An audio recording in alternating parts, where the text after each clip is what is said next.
तो 23 जुलाई से इनटेक 1 2025 का जो फेज़ 2 है वो स्टार्ट होने जा रहा है।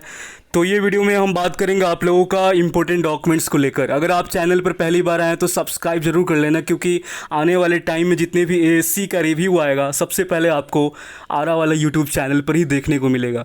तो ये चैनल का लिंक को हर जगह फैला देना और इस वीडियो को भी फैला देना है आपको, ताकि 1 25 वाले जितने भी कैंडिडेट्स फेज़ 2 में अपीयर होने जा रहे हैं, ठीक है, तो उनको कोई दिक्कत ना हो। जितना भी मतलब इन्फॉर्मेशन हो आपका फेज़ 2 से रिलेटेड, मेडिकल से रिलेटेड, उसके बाद भी बहुत सारी चीज़ें आपको जानने को मिलेगा। और नीचे टेलीग्राम लिंक होगा, मिस्टर अग्निवीर ग्रुप को आपको जाकर ज्वाइन कर लेना। और जितना भी रिव्यू वगैरह आएगा कुछ लड़के शेयर करेंगे, कुछ हम शेयर करेंगे, आपको तो पहले छोटा मोटा चीज़ वहाँ पर भी देखने को मिलेगा। और बाकी अगर आपको जीडी करना, अगर कुछ नहीं जानते जीडी को लेकर, अभी भी चाहते हैं कि थोड़ा बहुत जीडी कर ले, तो आपको लिंक डिस्क्रिप्शन बॉक्स में दे दिए मिस्टर अग्निवीर ग्रुप को, और चैनल को जाकर आप लोग ज्वाइन कर लेना। बहुत सारी चीज़ें जानने को मिलेगा आपको, 100% आपको बता रहे हैं कि जीडी में इम्पोर्टेंट टॉपिक जितने भी आपका हैं, ठीक, जितने भी इम्पोर्टेंट टॉपिक्स आपका होने वाला, मतलब कि आप ये मानो कि कुछ दिनों में 23 से आपका स्टार्ट हो रहा है, तो हमारे पास टाइम है अभी। और संडे को महामैराथन जीडी का मैं चलाने वाला हूँ, तो अगर आप इंटरेस्टेड है तो आकर आप आराम से पार्टिसिपेट करिए और अपना दिखाइए कि आपका तैयारी कितना हुआ है, ठीक है। बिल्कुल फ्री ऑफ कॉस्ट है, कोई चार्ज वार्ज नहीं है। बस डिस्क्रिप्शन बॉक्स में लिंक है, क्लिक मारो और पहुँच जाओ वहाँ पर। और बाकी सर्च मारकर भी आप मिस्टर अग्निवीर ग्रुप को सर्च करोगे, आ जाएगा, ठीक है। या तो आप टेलीग्राम पर सर्च, वहाँ पर आरा वाला चैनल को भी सर्च करोगे तो टेलीग्राम का चैनल भी है और ग्रुप भी है। तो आपके ऊपर है कि आप किस में आकर अपना करना चाहते हो, ठीक है। तो अब आते हैं यहाँ पर, ठीक है। अब एक एक चीज़ आपको बताते हैं, समझ लीजिए पूरे अच्छे तरीके से। पहले आपको बता दें कि आपका फेज़ 1 और फेज़ 2 का एडमिट कार्ड लगने वाला है। पहला आपका डॉक्यूमेंट्स वही है, और रिपोर्टिंग का टाइमिंग आपको बता दें, 4:30 बजे आप पहुंच जाइएगा, 4:45 तक एएससी के गेट पर जाकर खड़े हो जाइएगा, ठीक। अब ये नहीं कि 5 बजे के आप बाद पहुंचोगे, 5 बजे आपका रिपोर्टिंग टाइम है। उससे पहले आपको अपने एएससी के गेट के सामने जाकर दर्शन दे देना, वहाँ पे खड़े हो जाना कि भैया हम पहुँच गए हैं यहाँ पे। अब आते हैं नेक्स्ट आपका phase 1 and phase 2 admit card. और फेज़ 1 का जो एडमिट कार्ड होगा ना आपका, तो फेज़ 1 का एडमिट कार्ड आपका वेरिफिकेशन वाला चाहिए। आप बोलोगे ये क्या होता है? वेरिफिकेशन का मतलब ये होता है कि आपका फेज़ 1 का जो एडमिट कार्ड होगा, और नीचे आपका आईएफ का सील लगा होगा, ठीक है, वही आपका वेरिफिकेशन है। और वहाँ पर ऑफिस साइन भी होगा, ठीक है, जो वहाँ पर होंगे गार्ड वार्ड, जो मतलब कि जो गार्डिंग कर रहे होंगे उनका साइन भी होगा वहाँ पे। तो अभी आपको दिखाते हैं कि ये क्या होता है। तो देखो यहाँ पर, ये तो हो गया आपका, नीचे देखो यहाँ पे, ठीक, ये आपका सील मूवर होता है कुछ इस तरीके से। वेरीफाइड एडमिट कार्ड है आपका फेज़ 1 का, देखिए यहाँ पर सील लगा और यहाँ पर साइन वगैरह इनका हुआ है, ठीक। तो ये आपका वेरीफाइड है। तो एक बार आप लोग चेक कर लीजिएगा, क्रॉस चेक वैसे सबका ही होगा, जिसने एग्ज़ाम क्लियर किया, जिसने दिया होगा, उनका सील लगा ही होगा फेज़ 1 का एडमिट कार्ड पर। तो ये आपको इसका प्रिंट आउट, सॉरी इसके तो पहले ही से ही आपके पास है, तो इसका प्रिंट आउट क्या ही करोगे, तो ये आपके पास ऑलरेडी मौजूद है। तो इसको सिर्फ उठाना है और लेके चले जाना है। उसके बाद फेज़ 2 का एडमिट कार्ड आपका लगने वाला है, तो उसका आपको कलर में प्रिंट आउट लेकर जाना है, उसका लेकर जाना। अब उसका तो मतलब ऐसा नहीं है कि पहले से आपके पास, अभी तो आया है ना अभी फेज़ 2 का एडमिट कार्ड। तो फेज़ 2 का एडमिट कार्ड कलर में जाकर सिंपल सा एक प्रिंट निकलवाना। अब ये नहीं कि 10-12 निकलवा लोगे, बिल्कुल नहीं, एक ही चाहिए इसका, ठीक है। एक प्रिंट आउट आपका फेज़ 2 का एडमिट कार्ड का कलर का चाहिए, और फेज़ 1 का आपके पास ऑलरेडी मौजूद है कलर में। अब आते हैं आपका नीचे जो एडमिट कार्ड के नीचे का जो कहानी है उसके ऊपर, तो उस कहानी में पहला नाम आता है नो रिस्क सर्टिफिकेट का, ठीक है। इसमें आपको यहाँ पर अपने बाबूजी का नाम को मेंशन करना है, पिताजी का नाम या तो मम्मी जी का नाम यहाँ पर डाल देना, जो भी आप यूज करते हो, डॉटर ऑफ या तो सन ऑफ आप यहाँ पर यूज करेंगे, ठीक है। तो यहाँ पर आपको अपने मम्मी पिता या तो पेरेंट्स का, किसी भी मम्मी पापा, मतलब कि अब जो आप यूज़ करते हो, अपने मम्मी का नाम यूज़ करते हो या पापा का, किसी एक का ही करते होगे, तो नाम डालोगे यहाँ पर, डेट्स इट, काम खत्म। उसके बाद प्लेस में आप अपना यहाँ पर एएससी का नाम डाल देना, ठीक। जैसे मान लो कि हमारा 3rd एएससी कानपुर है, तो हम यहाँ पर 3rd एएससी कानपुर लिखेंगे, बात खत्म हो गया। डेट यहाँ पर डाल देंगे जिस दिन मेरा होने वाला है, ठीक है। जैसे मान लो 23 को होने वाला, 23 का डेट डालेंगे यहाँ पे, और सिग्नेचर यहाँ पर आप कर देना। तो नो रिस्क सर्टिफिकेट का कहानी होता है यहाँ पर समाप्त। नीचे है काउंटर साइन का, काउंटर साइन में खुद साइन मार सकते हो, कोई दिक्कत कोई इशू नहीं होता है, यहाँ पे खुद ही साइन मार लो, क्या मतलब है, ठीक है। लेकिन जो 18 से कम होंगे पापा मम्मी से भी करा सकते हो। जो 18 हो गए होंगे, 18 उनका एज हो गया, 18 प्लस है, तो खुद ही मार के यहाँ पर कहानी निपटा देंगे। फिर अब आते हैं यहाँ पर बॉडी, आपके टैटू सर्टिफिकेट है, ठीक है, जिनके शरीर में टैटू है ऐसे कैंडिडेट्स ध्यान दें यहाँ पे कि यहाँ पर आपका नाम रहेगा, सब कुछ भरा हुआ रहेगा, रोल नंबर, नाम, और यहाँ पर आप अपने पेरेंट्स का नाम डालोगे, या तो मम्मी का या तो बाबूजी का नाम यहाँ पर फिल कर देना।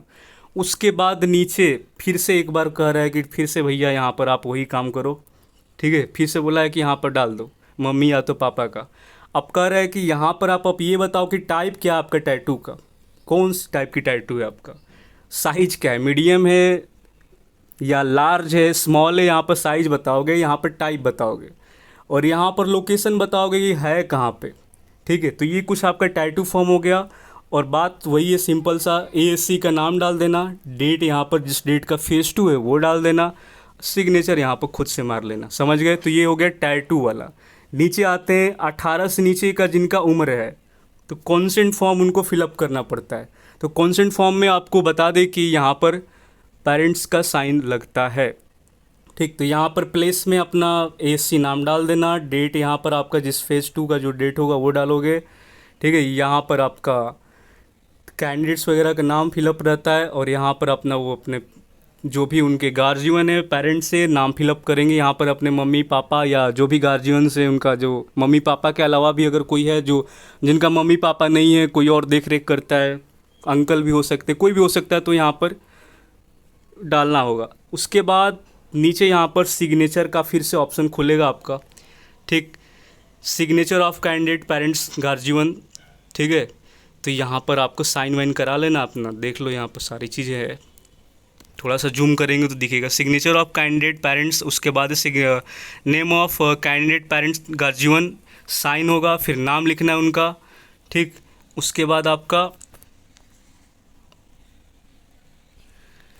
तो उस नीचे वाला जो ऑप्शन है वहाँ पर आपको अपना रिलेशन बताना होगा कैंडिडेट के साथ। मान लो कि जाहिर सी बात है किसी का बेटा होगा या तो किसी की बेटी होगी, तो वो लिखेंगे यहाँ पर कि हमारा जो रिलेशन है वो सन वाला है रिलेशन, ठीक है, बेटा है आपका। देन उसके बाद यहाँ पर अपना वो नाम डाल देंगे और ऊपर साइन करेंगे। ऊपर यहाँ पर सिग्नेचर, फुल सिग्नेचर, यहाँ पर जैसे भी सिग्नेचर वो करते हैं वहाँ पर साइन करेंगे आपके पेरेंट्स में, मम्मी या तो पापा। उसके बाद यहाँ पर अपना वो नाम डालेंगे और नीचे अपना रिलेशन बताएंगे कि आपके साथ उनका रिलेशन क्या है, ठीक है, डॉटर सन यही होगा और क्या ही हो सकता है। अगर इसके अलावा भी मतलब कोई पेरेंट्स नहीं है किसी का, तो वो भी अपना रिलेशन यहाँ पर डालेंगे कि आपका कौन है जिससे भी साइन अप कराओगे। तो ये था आपका कॉन्सेंट फॉर्म, ऊपर था बॉडी टैटू फॉर्म और वे नो रिस्क सर्टिफिकेट। अब यहाँ पर देखो, बॉडी टैटू जो सर्टिफिकेट है ये उन लोगों के लिए है, मतलब अब वैसे तो प्रिंट निकालोगे तो एक ही पेज में ही आ जाता है। देखो ये जैसे एक पेज में बोल देना कैफ़े वाले से कि भैया एक ही पेज में बस एक फ़ोटो कॉपी निकाल लो, इसका पैसा बर्बाद करने की ज़रूरत नहीं है आपको, एक ही पेज में आपका तीनों आ जाएगा। देखो कैसे आया है, वो भी आ गया आपका, नो रिस्क भी आ गया, बॉडी टैटू भी आ गया और कॉन्सेंट भी आ गया। तो एक पेज में तीनों कहानी आपका क्लियर, ठीक। तो ज़्यादा पैसा उड़ाने की ज़रूरत नहीं है, ब्लैक एंड वाइट बोलना कि भैया निकाल दो यहाँ जल्दी से, और बाकी का जो फेज़ 2 का एडमिट कार्ड है उसको आप कलर में निकलवा लेना, बस काम ख़त्म। और एक और बात आपको बता दें कि जो आपने जब फॉर्म भरा था तो आपको कैफ़े वाले ने स्लिप दिया होगा, ठीक है। तो ऑनलाइन एप्लीकेशन फॉर्म का भी आपको कलर प्रिंट आउट निकलवाना है। तो अगर आपके पास नहीं हो तो जाकर लॉगिन करके प्रीव्यू में जाइएगा और उसे डाउनलोड करके उसका फ़ोटोकॉपी कलर में निकलवा लीजिएगा, और एक ही निकलवाना है, ठीक है। तो एप्लीकेशन फॉर्म का फ़ोटोकॉपी आपका चाहिए होगा कलर में, जो कैफ़े वाले ने जब फॉर्म भर के आपको दिया होगा, तो बाद में स्लिप देते हैं, रसीद देते हैं निकाल के जो एप्लीकेशन का, तो वो आप रख लेते हैं।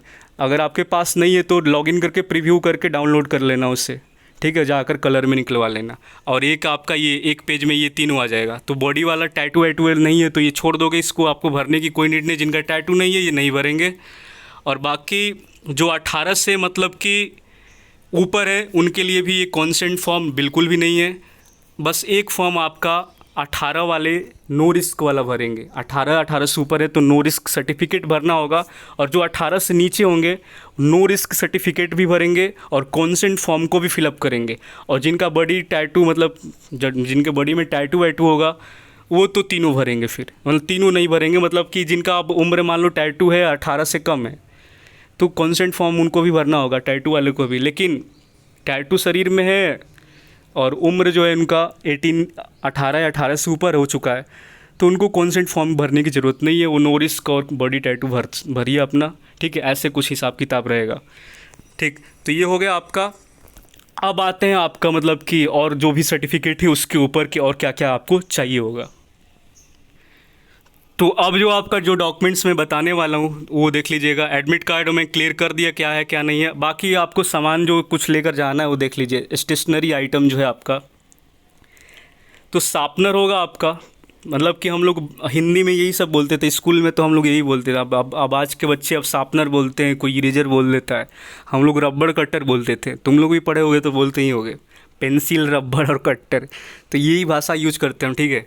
तो कट्टर ले लेना अपना, शार्पनर जो भी है आपका, इरेजर मिटाने वाला रबड़ आजकल बोला जा रहा है, पेंसिल हो गया, गूल स्टिक हो गया आपका, ठीक है, फ़ोटो वोटो चिपकाने में काम आएगा आपका।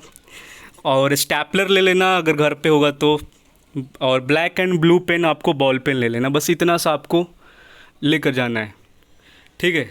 उसके बाद आपको 10 फ़ोटो अपना लेकर जाना है, जो आपने फेज 1 में जो जमा कराया था, मतलब फेज 1 में जो आपने दिया है, जो आप नीचे अपने डेट ऑफ फ़ोटो लिखे होंगे स्लेट लगा के, तो उस तरह का फ़ोटो अगर आपके मतलब नहीं भी है तो नॉर्मल फ़ोटो में भी वो एक्सेप्ट कर लेते, कोई दिक्कत नहीं है। अगर आपके पास वो भी नहीं है तो अभी खिंचवा कर भी ले जाओगे तो वो भी एक्सेप्ट हो जाएगा। लेकिन अगर आपने फेज 1 में जो यूज किया है, जो फेज 1 के एडमिट कार्ड में आपने जो फ़ोटो यूज किया है वही मांगा जाता है, ठीक है। अगर उसके अलावा भी नहीं है तो विकल्प के तौर पर आप कोई भी मतलब अभी भी लेकर जा सकते हो, या कुछ दिन पहले खिंचवाया वो भी लेकर जा सकते हो। लेकिन अगर आपके पास है तो आप फेज 1 में जो यूज किए हैं वही लेकर आप लोग जाइएगा। हमारा ये मानना है कि जो आपने फेज 1 में यूज किया है वही लेकर जाओ। अब आते हैं नेक्स्ट, चलते हैं आगे। तो ये हो गया। उसके बाद आपका मैट्रिक का सर्टिफिकेट, क्लास 10th का बोला गया कि सर्टिफिकेट चाहिए आपका ओरिजिनल, और साथ में इसका 4 फोटोकॉपी चाहिए। तो क्लास 10th एंड 12th का मार्कशीट आप ओरिजिनल लेकर जाएंगे, साथ में उसका 4 फोटोकॉपी करा लीजिएगा। कोई इसका कलर में फ़ोटोकॉपी नहीं चाहिए, ब्लैक एंड वाइट में ही आपको कराना है, ठीक। तो आप ये करा लीजिएगा। और पासिंग सर्टिफिकेट कुछ बोर्ड का अलग होता है, कुछ बोर्ड का जो कि है पासिंग सर्टिफिकेट जो कि मार्कशीट में ही अटैच्ड होता है उनका, मतलब मार्कशीट में ही उनको बोला जाता है कि पासिंग सर्टिफिकेट है। जैसे कि राजस्थान हो गया, यूपी बोर्ड है, ठीक। लेकिन बिहार बोर्ड में कहानी उल्टा है, बिहार बोर्ड वालों अलग से अपना पासिंग सर्टिफिकेट इशू करता है सब। तो बिहार बोर्ड वाले जो बच्चे होंगे, अपना पासिंग सर्टिफिकेट जो आपका होगा वो अलग से मिलता है, तो उसे आप लेकर जाइएगा। और बाकी जो रिसेंटली सीबीएसई से पास स्टूडेंट हैं, रिसेंटली हम बात कर रहे हैं अभी, जो उनका भी पासिंग सर्टिफिकेट मार्कशीट में ही होता है, और यूपी और राजस्थान वालों का तो ऐसे ही होता है, तो कोई दिक्कत नहीं। तो बस आप मार्कशीट लीजिएगा 10-12 का, 4 फोटोकॉपी और ओरिजिनल ले लीजिएगा, बस इतनी सी बात है। अब आते हैं आपका यहाँ पे कि ग्रेजुएशन और पोस्ट ग्रेजुएशन अगर हमने कर रखा है, पूरा कंप्लीट है, तो उसका भी आप 4 फोटोकॉपी एंड बाकी ओरिजिनल लेकर आप जा सकते हो।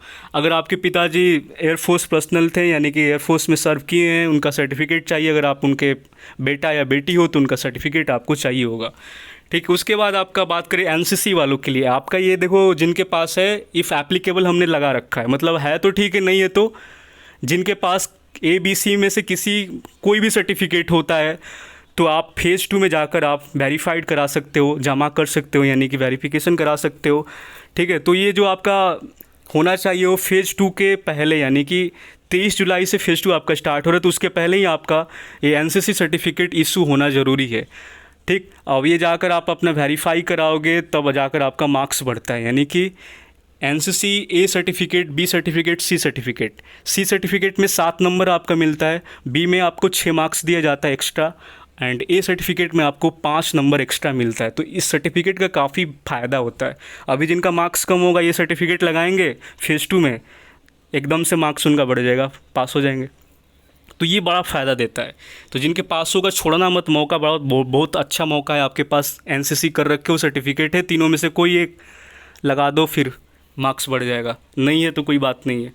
उसके बाद original and self attach photocopy of admit card. Intermediate का आपका एडमिट कार्ड है तो ठीक है, नहीं है तो कोई बात नहीं है तो ले जाना, नहीं है तो कोई बात नहीं है, कोई कंपलसरी नहीं है, ठीक है। अब ये फिर कमेंट्स ना करना है कि हमारे पास नहीं तो क्या करें, कोई बात नहीं है तो ले जाना। उसके बाद हमने नो रिस्क सर्टिफिकेट का बता दिए कि 1 कॉपी चाहिए आपका, ठीक है।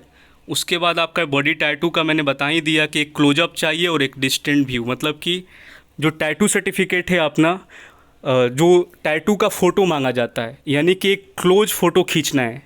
अगर आपके शरीर में कहीं भी टैटू है तो उसका आप एक नज़दीक से फ़ोटो क्लिक करके ले जाओगे, एक दूर से क्लिक करके ले जाओगे। दो तरह का फ़ोटो आपको AAC पर लेकर आपको जाना पड़ेगा अगर आपके शरीर में टैटू है तो, और साथ में अपना सर्टिफिकेट जो फॉर्म है उसे भरना है आपको, ठीक। तो इस तरह का आपका सीन रहेगा। उसके बाद आपका कॉन्सेंट फॉर्म आपका 1 कॉपी मांगा गया है, तो ये आपको लेकर जाना है, ठीक है। उसके बाद आधार कार्ड और उसका 4 फोटोकॉपी चाहिए होगा, आधार कार्ड ओरिजिनल और उसका 4 फोटोकॉपी। उसके बाद आपका कोई एडिशनल स्किल है तो आप उसका सर्टिफिकेट लेकर जा सकते हैं, जैसे कोई मान लीजिए कि ट्रिपल C का कोर्स कर लिया, कोई मतलब कि ADC कर रखा है। मतलब यहाँ पर भी आपको बता दें कि गवर्नमेंट सर्टिफिकेट ज़्यादा बेहतरीन, मतलब कि वही एक्सेप्ट करते हैं वो लोग मोस्टली। आपका अगर कंप्यूटर सर्टिफिकेट भी होता है, स्पोर्ट्स सर्टिफिकेट भी होता है, तो मतलब सरकारी होना चाहिए, गवर्नमेंट लेवल का होना चाहिए। ये नहीं किसी भी प्राइवेट चीज़ का आप उठा कर लेकर चले जाओ, या कहीं आजकल तो कोई कुछ भी बना कर चला जाता है, मतलब स्किल सही में रियल में है नहीं और फोकट में बना लिए पैसा देकर, तो वो सब चीज़ नहीं चलेगा। आपको मतलब कि आना चाहिए चीज़ें, और गवर्नमेंट होना बहुत ज़्यादा ज़रूरी है, ठीक। बाकी अगर आपके पास एडिशनल कोई स्किल का सर्टिफिकेट नहीं है तो मत ले जाओ ना, कोई ज़रूरत नहीं है आपका। अगर है तो ले जाओ, नहीं है तो छोड़ दो, फिर कोई नीड नहीं है, ठीक है। तो कुछ इस तरह का आपको डॉक्यूमेंट था जो बता दिए। बाकी आप लोग चैनल को सब्सक्राइब कर लेना, यही डॉक्यूमेंट से फटाक से रेडी कर लो जल्दी से, और GD में आ जाकर पार्टिसिपेट करो। और बाकी अगर कोई डाउट आता है तो कमेंट्स में पूछो, और आप टेलीग्राम ग्रुप और चैनल पर भी आकर आप मतलब ग्रुप में आकर पूछ सकते हो, टेलीग्राम ग्रुप में आप पूछ सकते हो आकर। और आपके ASC के लड़के और लड़की भी आपके ग्रुप में मिल जाएंगे, जाने वाले भी, तो काफ़ी ग्रुप से हेल्प मिलेगा। तो टेलीग्राम को आप लोग ज्वाइन करना ना भूलेगा, और यूट्यूब चैनल तो आपको सब्सक्राइब करना ही करना है, ठीक। मिलते हैं नेक्स्ट वीडियो में, तब तक के लिए जय हिंद।